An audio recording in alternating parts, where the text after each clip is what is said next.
You're watching Women of Strength TV with a purpose-driven woman who has a yearning deep in her soul to serve the world. Presented to you by Ange Wilcock, creator of Evolutionary Model of Well-Being, Mindfulness-Based Storytelling, and the Raw Woman Project, a businesswoman on a mission for every human on the earth to feel enough.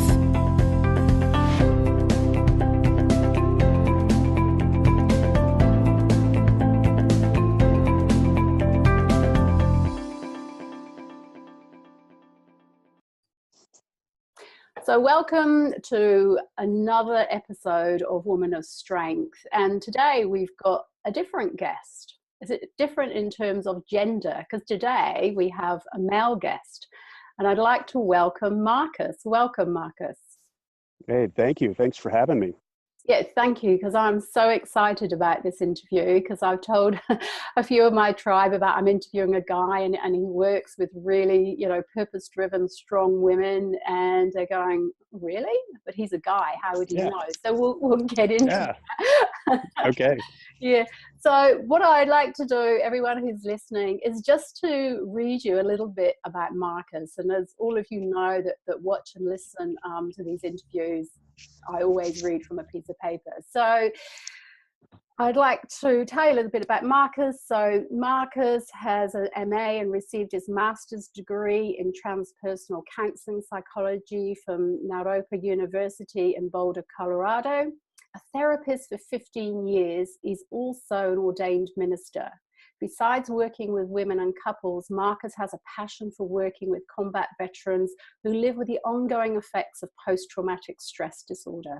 Presently, Marcus is in private practice and works with women and couples all over the world. He helps women to step into their power as women and leave self-doubt behind. He teaches how to embrace and embody your radiance and wisdom and grow past who you were taught to be and who you felt like you had to be. And he also teaches how to and why it's necessary to make yourself the priority and stop putting yourself last. Wow, it's all I can say. Yeah. So Marcus, this sounds amazing work that you do. So I know many women out there will be asking the question, how did you get into supporting women to step into their power? Accidentally. I did not intend to do this. And in one way, it felt like I was being groomed for it my whole life.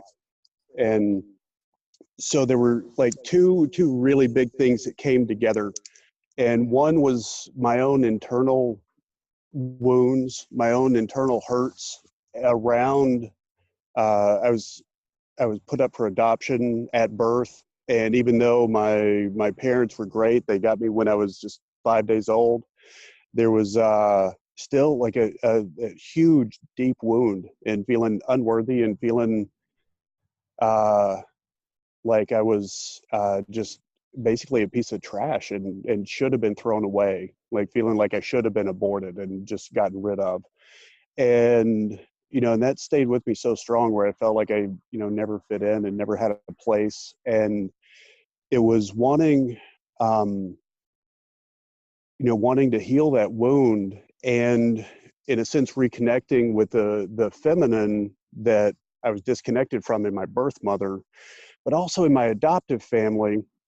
My father was a university professor and had studied like feminist rhetoric back in the 60s and was, he was kind of a champion of women. And I saw firsthand two really big things. Back in the 70s, there weren't a whole lot of women PhDs, doctorate level women. And I got to see a lot of them. I got to know a lot of them. And I got to see what really strong women standing in their power were like. And I got to see really strong women telling men what's what and telling them how it was going to be. And I saw the men, accept that and how men were in relationship with really strong women, without cowering and backing down, but a real genuine meeting of the hearts and minds, and how powerful both people were as a result of those kind of meetings. And the and so I grew up hearing this message, like this, like I say, I was brought up on a diet of gender equality. And, and I saw what it was like when women don't stand up for themselves and listen to their real inner voice and do what they really feel like they're being called to do, and they start trying to fit themselves into a box of what they think is going to be acceptable to society, what they think is going to be acceptable to men.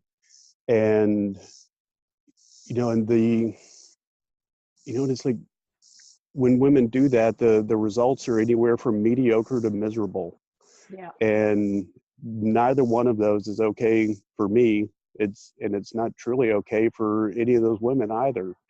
And so it's like over the time and through years, I started doing the Native American spiritual work, and 20 years ago now. And I started developing this vision of what relationships can be, not just romantic relationships, but all relationships can be when both people are really embracing who they truly are. And it's an incredible vision. And so the skills that I started out with of wanting to heal my own like mommy wound translated as like, once I got my own needs met, these skills were still there, and it translated into supporting women and helping them to grow. Wow, that sounds amazing. And what a fantastic upbringing to have that gender equality as well, because we don't, we don't all experience that, unfortunately. So, feeling quite blessed, I'm sure, to have that.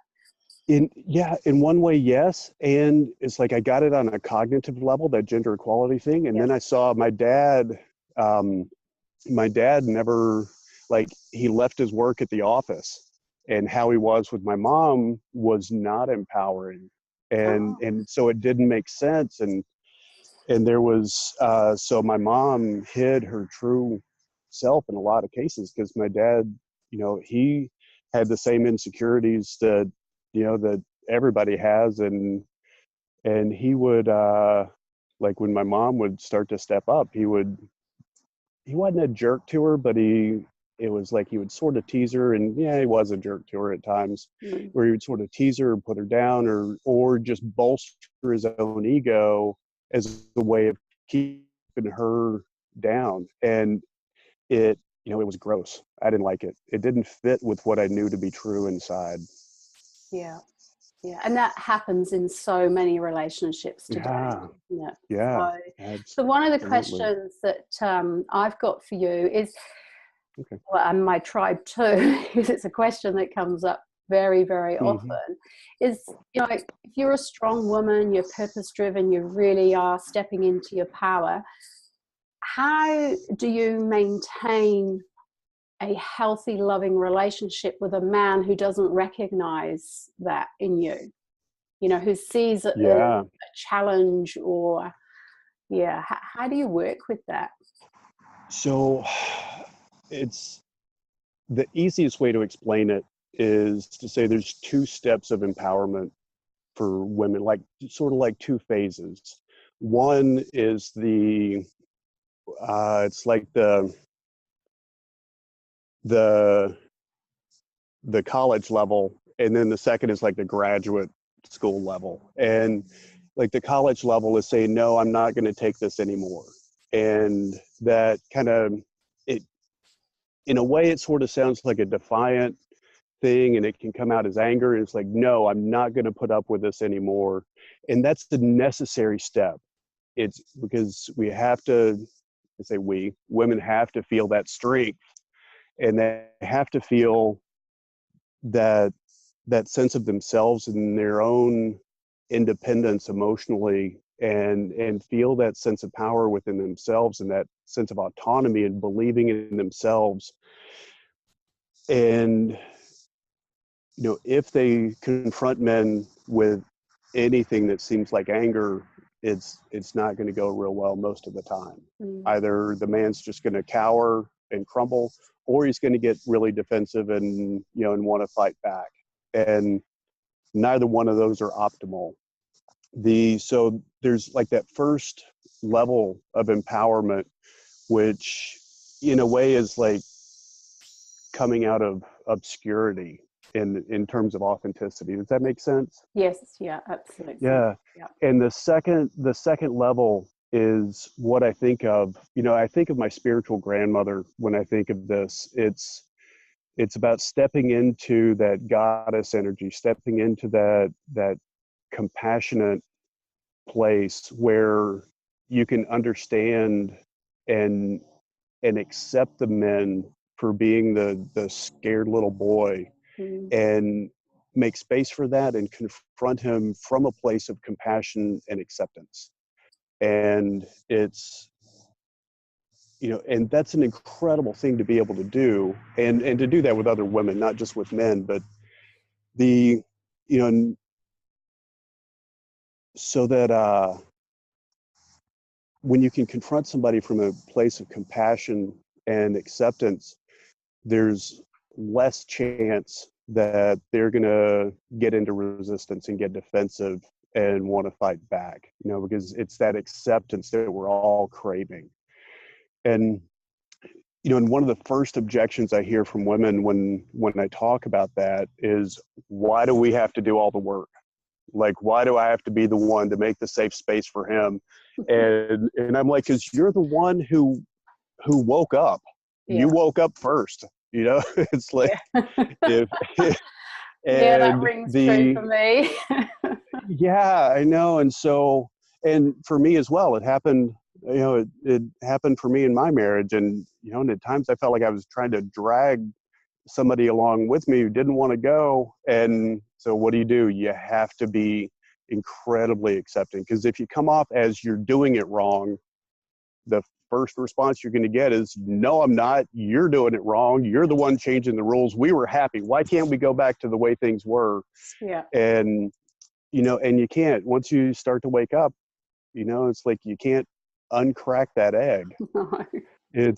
And so it's like, my thoughts on that is like, yeah, if you've started to wake up, then it's on you. You are the one who has to make the space, because essentially you're breaking the rules. You're breaking the rules of the relationship. You are the one bringing the change, and you got to understand how uncomfortable and scary that is for the people around you. And not just for, a romantic relationship, but with your family as well, and your community. To whatever extent you're deep with your community, you're gonna be shaking things up. Yeah, absolutely. So what do you find are the sort of common themes with men, when they are in these relationships, with the awakening woman? What are the things, like when you work with couples, what are the sort of issues or challenges that they're bringing? Yeah, the most common thing that I see is, like, most of the couples that come to me is they come when things are in complete chaos at the beginning of that waking up process. And so and it most often occurs in women's early 40s. Like the latest stats that I've seen say that more divorces happen when women are 42 years old than at any other age.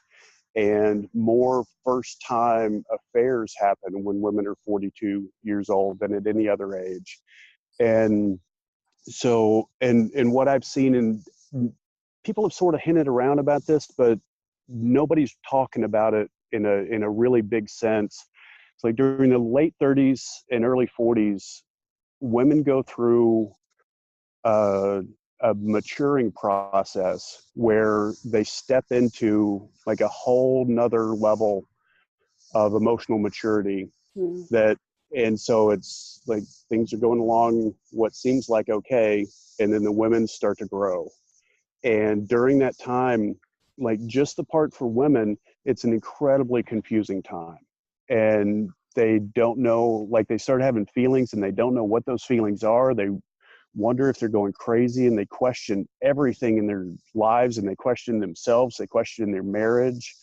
They, essentially they're growing out of who they were told they were supposed to be and who they were taught to be. And most women aren't aware that that's what's going on. And so they question whether or not their entire life has been a lie. And but it's an incredibly scary time. And it's like, since they don't know what those feelings are and don't know how to communicate them, often the first thing that comes out is they start complaining to their men and complaining about their men. And so that's when I get a lot of couples, and the men just feel like all of a sudden they've been blasted and they don't know what they did wrong, but all of a sudden something's different, and they feel like their wives and girlfriends are telling them that it's their fault. And so getting guys on board with embracing this change in their women, and also teaching them the emotional skills and how to deal with their own feelings, and the communication skills that, how to have healthy communication, how to have a healthy conversation is, it's tough work, and that's where we start. And so what advice, because I know there'll be lots of women listening and watching this, what advice would you give women that are in that situation where they're stepping into their power, they're really awakening, they love the man that they're with and really want the relationship to work, but there's so many struggles going on because, like you said, they're not really understanding what's happening to them, and they may be projecting that onto the guy, and then the poor guy's going, holy moly, what's happening here? What advice would you give them?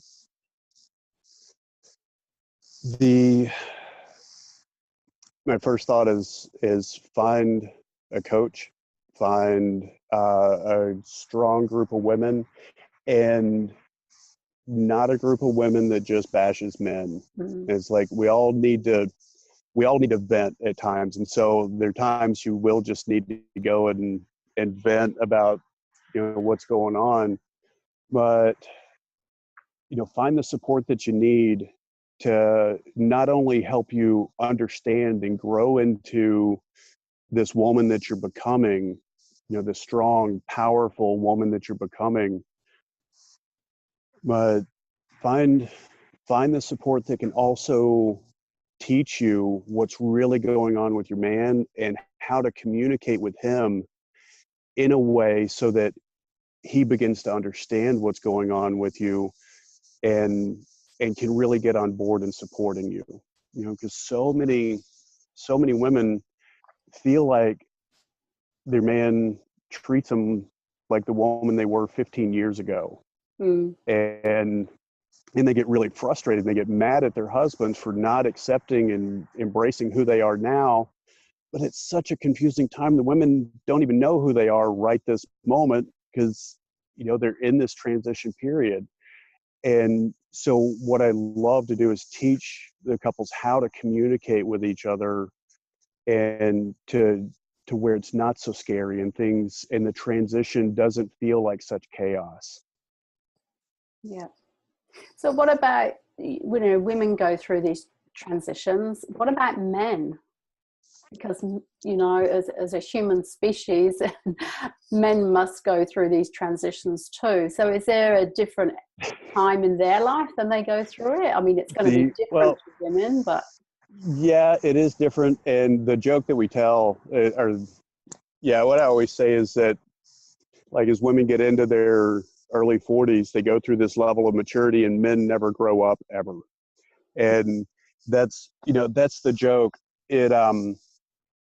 And with men, the growth looks really different, and it's like, as scary as this time is for women, it seems to be even scarier for men, because we have to do the one thing we are never, ever, ever, ever allowed to do, and that's embrace our insecurities. And for most men, that is like kryptonite.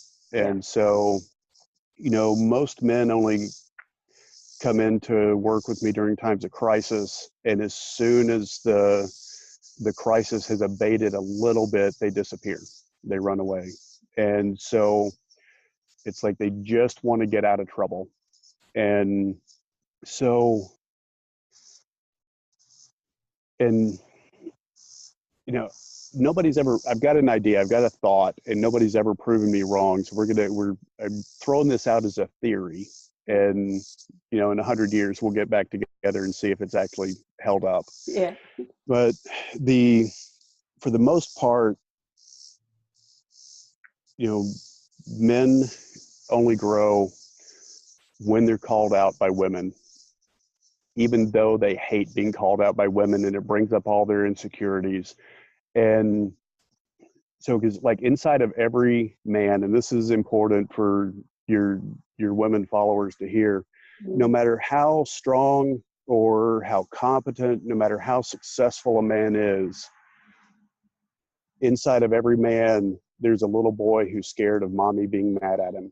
Yeah. And that, and I've had men that are CEOs of huge corporations that, when I've said that, they're like, yeah, and they're embarrassed and ashamed by it. And and it's scary as hell to embrace that inside. It's like, yeah, there's, and I'll tell you right now, there's a little boy inside of me that's scared of mommy being mad at me. And it's a part of, all of us. And so really understanding that is a powerful thing for women. And so sometimes it, one of the big complaints and frustrations I hear from women is feeling like they have to walk on eggshells around their man. And I hear that a lot. And the knowing how to be very tender and very gentle in confronting a man without backing down from confronting their men about what they really want and what they really need, that's the powerful thing to learn to do.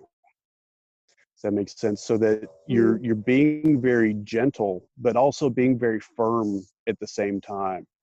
And so there's and it is a lot of work to provide that space for the man when his defenses are up, to navigate around all those defenses without just going, he's going to get upset if I talk about this, and backing away, because that just creates emotional distance. And the connection that needs to happen and the growth that needs to happen never occurs.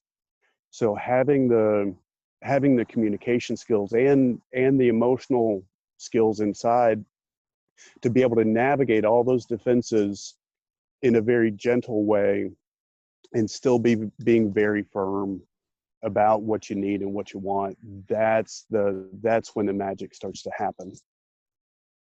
So it sounds like, and correct me if I'm wrong, but it sounds like you're saying that as women, we have to do all our own growing first. We have to understand ourselves and really grow from that place of emotion, be able to respond to a man, to be able to have a really fulfilling relationship. Otherwise, if we're not in that space, we're just continually projecting on each other as a couple. In one way, I wouldn't say you have to do it first, but you have to do it. And we all have to do our work. And if you're the one on the leading edge, you're the one waking up first, you got to do your work anyway. Otherwise, you're not going to be happy in your own life. And and there's ways of communicating, what's going on during that process to make things easier, to be able to say, I know the tension between us, is scary for you too. And I'm in this incredible growth period, and I don't know what's going on inside at times, but there are other times it feels amazing, like I'm growing into a strong, powerful woman, and I love being with you, and I want you going on this journey with me because we are going to be incredible, and part of what's going on is I'm going to be able to love you even bigger on the other side of this journey, you know. And so it's like, you don't have to be perfect. You don't have to have it all figured out, but being able to communicate what's going on from right here, right this moment, and invite him in a way that he can hear it. That's what's incredibly powerful. Yeah, absolutely. And so one last question that I've got for you as we're coming to the end of our interview is, and I know there'll be lots of women out there who can really connect to this, is how can they get in touch with you? You know, what is it that you, because obviously your service is, you know, worldwide. How can they get in touch with you is the first question. And the second question is, what sort of work can you do with them? You know, can you work just with the women, or do you have to work with a couple? A lot of times I work just with the women, and we've seen powerful changes in relationships just when the women make peace with where they are, and because they don't have the conflict going on inside themselves, there's no conflict, you know, going on interpersonally, like with their husbands. And so I do a lot of work with the women themselves. And so the easiest way to find me is on Facebook. The Marcus Ambrester, they can see my name in the link. Go to marcusambrester.com, and they can see what current programs are going on for women. And you know, it's marcus.ambrester@gmail.com. They can send me an email to work one-on-one, and I've usually got some kind of group program going. And but yeah, catch me on Facebook. Send me a private message. Follow me on Facebook. That's the easiest way. And you know, for anybody who doesn't have the financial resources right now to like work with me on a high level or in one of my groups, one thing they can do is get my book. It's called Pillars of Awesome Relationships, and they can go to pillarsofawesomerelationships.com. And the subtitle of the book is How to Love Your Man When You're Ready to Kill Him. And so when I came up with that subtitle, I asked about 10 people about it, and six of them were women who had been married, and they said, "Ooh, that's good. Yeah, that's it right there." and the others had never been married and went, "That's a little harsh, don't you think?" And I was like, "Not if you've been married. No. If you've been married, you know exactly what it's like." So you can go to you can go to pillarsofawesomerelationships.com and get a copy of the book. It's available on Amazon too, but if you get it from my website, I do a thing where it's not only autographed, but on the inside cover, you'll get a personally inscribed, personally directed reading that's just for you, and where I take a time and go into journey space and come back with a gift just for you. So that's available. And you know, if you don't have the financial spot to do one of my programs or work with me one-on-one. Fantastic. That sounds amazing. And all the links will be below this interview anyway. So great. Marcus, thank you so much. This has been absolutely fascinating, and I've learned a lot myself, and I'm sure that all women, and I'm sure that there'll be women out there showing this to their men too. So yeah. Great. Awesome. So much. And thank you for doing this incredible work with women. Hey, it's an honor. It is truly an honor. Thank you.